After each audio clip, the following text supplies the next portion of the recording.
روزے کی رخصت کن لوگوں کو ہے؟ کون لوگ روزہ چھوڑے؟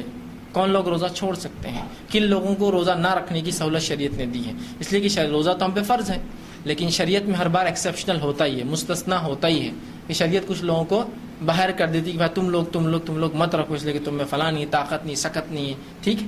تو اسی طرح کن لوگوں کو جو روزے کی رخصت ہے؟ اب میں وہ باریک باتیں نہیں لوں گا کہ جو بالغ نہ ہوا، جو پاگل ہے، اتنی تفصیلات میں فقہ کی جانے کی ضرورت، موٹی بات کی جو بالغ ہے وہ روزہ رکھیں گا۔ ان میں کون لوگ ہیں جو ایکسیپشنل ہوں گے، مستثنا ہوں گے؟ تو پہلا مسافر، ٹھیک ہے؟ مسافر جو ہے، مسافر کو اختیار ہے چاہے تو روزہ رکھے چاہے تو روزہ چھوڑ دے، ٹھیک ہے؟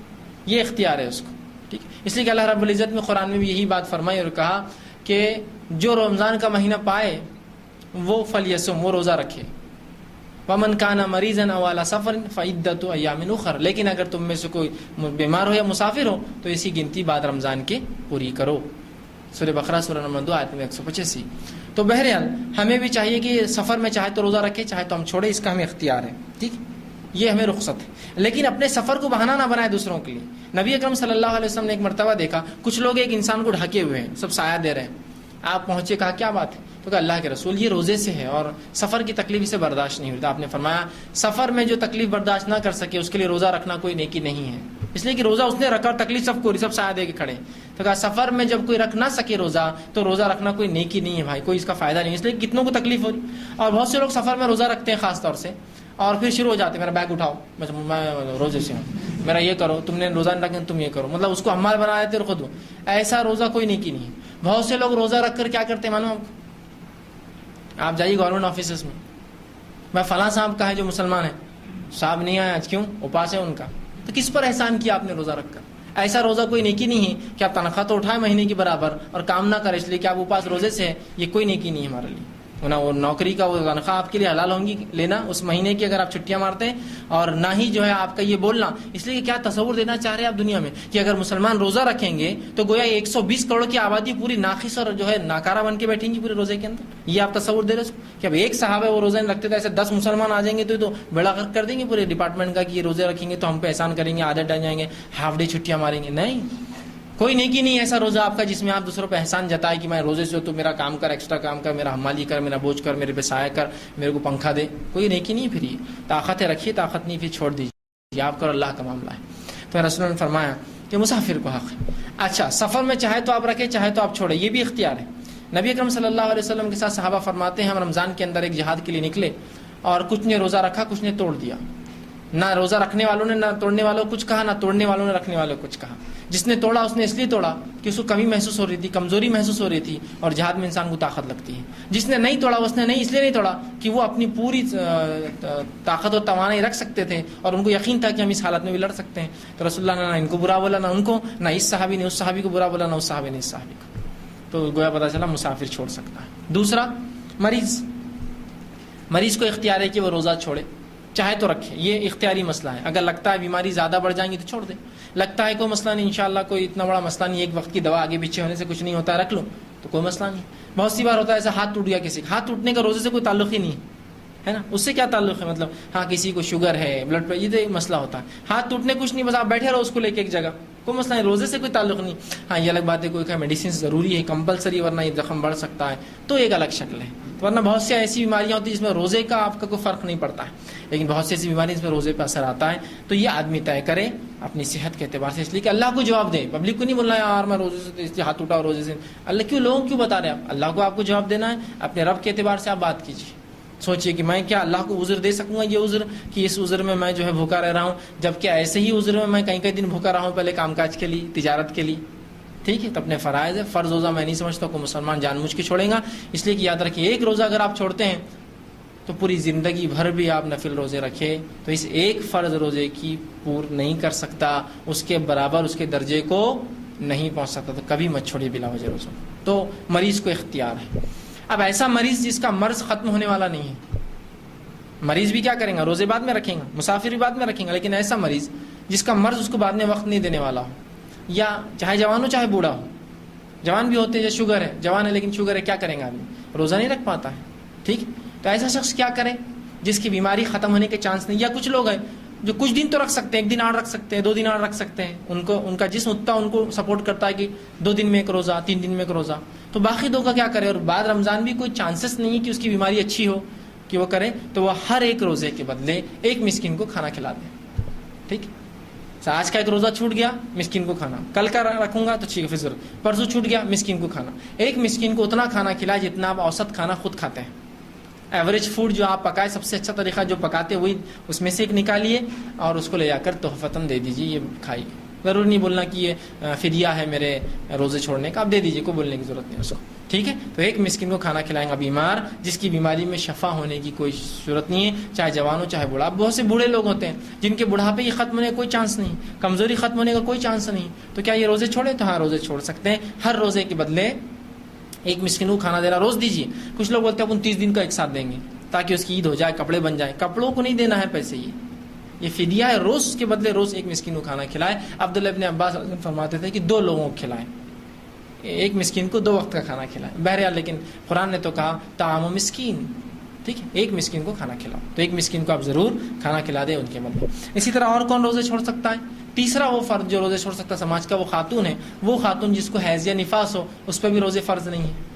وہ روزے چھوڑیں گی اور بعد رمضان ان روزوں کی پر کریں گی. یاد رکھیے، نفاس اور حیض کا خون آنے سے یا جو ہے شروع ہونے سے یا چل رہا تھا تو اس کے روزے معاف ہے، اتنے روزے، لیکن اس کو بعد رمضان رکھنا پڑیں گے. اس کا کوئی کفارہ نہیں ہے، بس وہ روزے بعد میں آپ کو پورا کرنا پڑیں گے.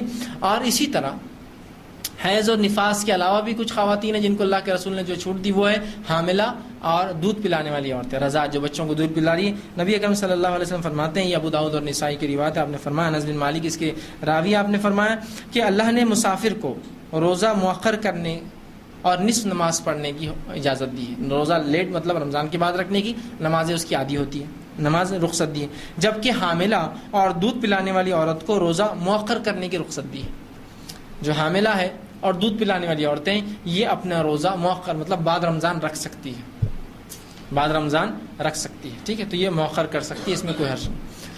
اب اگر کوئی خاتون یہ کہے کہ کبھی ایسا ہوتا ہے انسان کو کہ ایک پیدر پہ ان کو اولاد ہوتی ہے، حمل ہے پھر رضاعت ہے، حمل ہے پھر رضاعت ہے، حمل ہے پھر رضاعت، کیسے کریں گے؟ 4-5 اگر ان کو اولاد ایک ساتھ ہو جائے، ایک کے بعد ایک کے بعد، تو ظاہر حمل رضاعت حمل، تو کیا پورے چھوڑ دیں؟ اور ظاہر سی بات ہے اب اتنے جمع ہو جائیں گے تو کیا یہ پورا کر سکیں کبھی زندگی میں؟ ممکن نہیں ہوتا یہ. ٹھیک، تو اس تعلق سے علماء کہتے ہیں کہ ہر روز کے بدلے 1 مسکین کو وہ بھی کھانا دے دے جو عورت یہ جان چکی کہ پہلے ہی کافی روزے اس کی چھوٹ چکے ہیں. مثال کے طور پر پہلے بچے کے حمل تھا، ٹھیک ہے، اب حمل ظاہر سی بات ہے وہ رمضان چلے گا، پھر رضاعت آ گئی، 2 سال چلے گی، پھر دوسرے بچہ پیدا ہو گیا تو اس کا حمل تھا، پھر اس کی رضاعت شروع ہوگی، پھر تیسری اولاد ہوگی اس کا حمل رضاعت، تو ظاہر سی بات ہے کہیں روزے چھوٹ گئے. اب کیا ممکن ہے کہ اتنے روزے 120 150 180 روزے وہ رکھے، 4 5 7 8 سال کے جمع ہو جائے؟ نہیں ہو سکتا ہے. تو علماء نے کہا کہ پھر ایسا جب امکان ہے تو ہر روز 1 مسکین کو کھانا دے دے، وہ انشاءاللہ اس کے لیے کافی ہو جائیں گے. ٹھیک، اس لیے کہ یہ بھی بیماری میں کاؤنٹ ہو رہا ہے ایک قسم کا، کہ وہ چاہتی ہے لیکن رکھ نہیں پاتی ہے، اس لیے کہ بچے کے صحت کا مسئلہ ہے، بچے کو دودھ نہیں ملے گا تو اس کا حق ضائع ہوگا. یہ الگ بات ہے کسی کو اللہ نے اچھی صحت دی ہے اور بچہ بھی اس کا رضاعت دودھ بھی پیتا رہے اور اس کو روزہ رکھنے کی بھی اللہ نے سکت دی ہے تو رکھیے پھر رضاعت میں. لیکن حمل میں بھی ایسا ہو سکتا ہے کہ کسی کو سکت ہو رکھیں، لیکن کسی کو طاقت توانائی قوت نہ ہو، کمزوری ہو، اولاد پہ کوئی اثر پڑ سکتا ہو، تو روزے فرض نہیں ہے پھر ایسی ہو. ورنہ بہت سی بار عورتیں نہیں مجھے روزے رکھنا چاہیے اس لیے کہ مجھے یہ عمل چھوڑنا نہیں، بہت اچھا عمل ہے روزے، لیکن ابھی اولاد کی جان ظاہر سی بات، انسانی زندگی بہت اونچی ہے تمام معاملات سے. یاد رکھیں شریعت میں ان کا بڑا مقام ہے، انسانی زندگی کا بڑا اونچا مقام. اس حد تک انسانی زندگی کو شریعت نے مقدس سمجھا کہ نبی اکرم صلی اللہ علیہ وسلم کے دور میں خاتون آئی جو زانیہ تھی، زنا، اور زنا کی سزا ہم سب جانتے کیا ہے، لیکن اس نے کہا اللہ کے رسول، اس زنا سے میرا حمل ٹھہر گیا ہے. تو رسول اللہ نے کہا پھر تو اب تجھے سزا نہیں دی جا سکتی ہے، یہ بچے کے پیدا ہونے کے بعد ہی سزا ملیں گی تجھے، جا. وہ گئی، پھر وہ اولاد پیدا ہوئی، پھر آئی اور کہا اللہ کے رسول آپ سزا دے دیجیے. تو کہا ابھی اس کا حق ہے تجھ پر. جب یہ کھانے پینے لگے جب آ، پھر وہ گئی اور بچے کو ساتھ لائی، جبکہ اس کا دودھ چھوٹ چکا تھا، وہ کھاتا پیتا تھا. اس نے رسول اللہ کے سامنے اسے کھانے کی چیز دی، اس بچے نے وہ چیز کھائی، اللہ کے رسول کو اطمینان ہوا. آپ نے کہا کہ اس بچے کو لے لو اس سے، اور اس عورت کو سنگسار کرنے کا حکم دیا گیا، اسے قتل کر دیا گیا. تو اندازہ لگا انسانی جان کی حرمت، کہ وہ اولاد جو پیٹ میں تھی اس کی کیا غلطی تھی اس زنا کے اندر، اس کو سزا نہیں ملی، اس کو پیدا ہونے کے بعد بھی سزا نہیں ملی، اس لیے کہ ابھی اس کا حق رضاعت، اسے رضاعت دودھ دیا گیا. اس کے جب کھانے پینے لگا، اس کے حق اس کی والدہ سے ختم ہوئے، تب اس کی ماں کو سزا دی گئی کہ اسے سنگسار کیا گیا. اور جب اس کو مارا گیا، اس خاتون کو مارا، سنگسار سزا پتہ ہے نا، زمین میں انسان کو گاڑ دیا جاتا ہے اور صرف چہرہ اوپر ہوتا ہے، جب اسے پتھر مارے گئے تو اس کی جان نہ نکلتی ہے. علی بن ابی طالب رضی اللہ عنہ موجود تھے, انہوں نے ایک بڑا پتھر اٹھایا اور حدیث میں آتا ہے اس کے چہرے پر مار دیا. جب مارا تو خون کے کچھ حصے جسم پر اڑ گئے, جس پر آپ نے کراہت کا اظہار کیا. یہ مطلب زانیہ تھی اور اس کا خون میرے جسم پر اڑ گیا.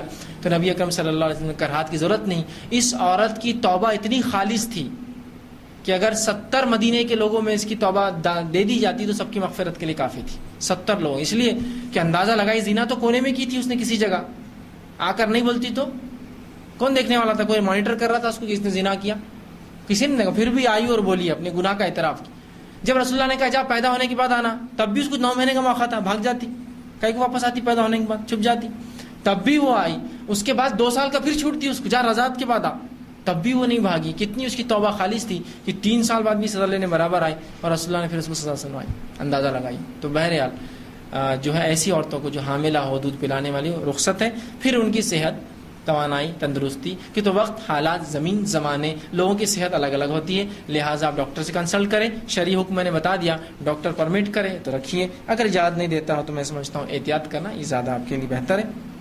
ٹھیک. اسی طرح کسی اور بھی عذر سے اگر آپ کو دن کے کسی وقت میں بھی روزہ توڑنا پڑے تو آپ توڑ سکتے ہیں. ٹھیک.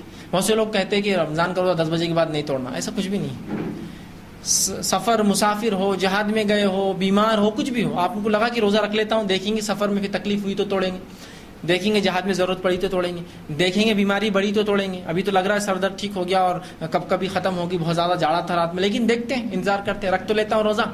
تو ایسا آدمی اگر کوئی روزہ رکھے اور کبھی بھی دل میں توڑنا پڑے تو توڑ سکتا ہے, کبھی بھی, at any point of time. اب نہیں میرے سے جم رہا, توڑ سکتا ہے. کوئی زوال سے پہلے, زوال کے بعد. آپ بہتر ہے کہ آپ روزہ دیکھ بھال کے رکھیں, لیکن پھر بھی آپ نے سوچا کہ یار میں رکھ پاؤں گا, رکھ لیا, بعد میں نہ ہو سکے تو بہرحال کوئی حرج نہیں. آپ دن کے کسی بھی وقت آپ روزہ توڑ سکتے ہیں. آپ روزہ توڑ دیں اور بعد میں اس روزے کو آپ کو کمپلیٹ کرنا پڑے گا. اس روزے کا کوئی کفارہ نہیں ہے, کوئی فدیہ نہیں ہے سوائے قضا کے.